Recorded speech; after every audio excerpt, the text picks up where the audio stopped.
ಪೌತಿ ಖಾತೆ ಆಂದೋಲನ ಕಾರ್ಯಕ್ರಮವೊಂದು ಮಳವಳ್ಳಿ ತಾಲೂಕಿನ ಸರಗೂರಿನಲ್ಲಿ ಏರ್ಪಾಡಾಗಿತ್ತು. ಇಲ್ಲಿನ ಸರ್ಕಾರಿ ಹಿರಿಯ ಪ್ರಾಥಮಿಕ ಶಾಲಾ ಆವರಣದಲ್ಲಿ ನಡೆದ ಕಾರ್ಯಕ್ರಮವನ್ನು ಉಪ ತಹಸೀಲ್ದಾರ್ ಚಂದ್ರಶೇಖರ್ ಉದ್ಘಾಟಿಸಿದರು.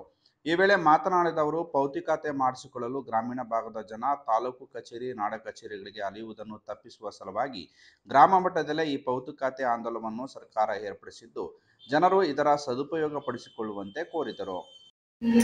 ಇವತ್ತಿನ ದಿವಸ ಈ ಪೌತಿ ಖಾತೆ ಆಂದೋಲನ ಕಾರ್ಯಕ್ರಮದಲ್ಲಿ ಎಲ್ಲರಿಗೂ ಭಾಗವಹಿಸಿದರೆ ತಮ್ಮೆಲ್ಲರಿಗೂ ಸಹ ಈ ಕಾರ್ಯಕ್ರಮದಲ್ಲಿ ಏನೇನು ಸಲ್ಲಿಸಬೇಕು ದಾಖಲೆಗಳನ್ನು ಅಂತ ಸರ್ ತಿಳಿಸ್ಕೊಟ್ಟಿದ್ದಾರೆ. ಅದ್ರ ಮೂಲಕ ತಾವು ಈ ಅನುಕೂಲ ಸದುಪಯೋಗ ಪಡಿಸಿಕೊಂಡು ಎಲ್ಲರಿಗೂ ಹೆಚ್ಚಿನ ರೀತಿಯಲ್ಲಿ ಈ ನಾಡ ಕಚೇರಿ, ದೃಢೀಕೃತ ವಂಶವೃಕ್ಷ ಹಾಗೂ ಮರಣ ಪ್ರಮಾಣ ಪತ್ರ ಹಾಗೂ ಪಹಣಿ ನಮೂನೆ 19ರಲ್ಲಿ ಹೆಚ್ಚಿನ ರೀತಿಯಲ್ಲಿ ಒಂದು ಕೃಷಿದು ಬಿತ್ತನೆ ಬೀಜ ಆಗಿರ್ಬೋದು, ಒಂದು ಯಾವುದೇ ರೀತಿ ನೀವು ಅದರಲ್ಲಿ ಸದುಪಯೋಗ ಪಡಿಸ್ಕೋಬಹುದು ಅಂತ. ಕಾರ್ಯಕ್ರಮದಲ್ಲಿ ಶಾಲಿನಿ, ಉಪಾಧ್ಯಕ್ಷ ಕೆ ನಾಗರಾಜು, ಸೊಸೈಟಿ ನಿರ್ದೇಶಕರಾದ ಸೋಮಣ್ಣ, ರೇವಣ್ಣ ಸ್ವಾಮಿ ಸೇರಿದಂತೆ ಹಲವರು ಉಪಸ್ಥಿತರಿದ್ದರು.